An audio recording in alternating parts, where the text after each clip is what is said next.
তোমরা হয়তো বিশ্বাস করবে না, কিন্তু এই জিলাপিটা মাত্র 20 মিনিটের মধ্যে রেডি করেছি।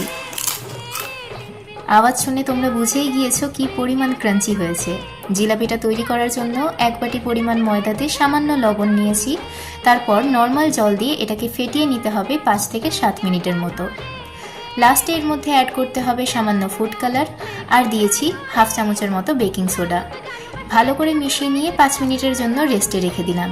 শিরাটা তৈরি করার জন্য 1 বাটি পরিমাণ জলে হাফ বাটির থেকে সামান্য বেশি চিনি দিয়েছি, 3টে এলাচ থেতো করে দিয়েছি, আর দিয়েছি সামান্য ফুড কালার। এক তার আসার আগেই গ্যাসের ফ্লেমটাকে অফ করে দিতে হবে, আর অ্যাড করতে হবে 1 চামচ মতো ভিনিগার। এরপর যে ব্যাটারটা রেস্টে রেখেছিলাম সেটার মধ্যে 2 চামচ পরিমাণ সাদা তেল মিশিয়ে একটা কেচাপের বোতলের মধ্যে এটাকে ঢেলে নিতে হবে।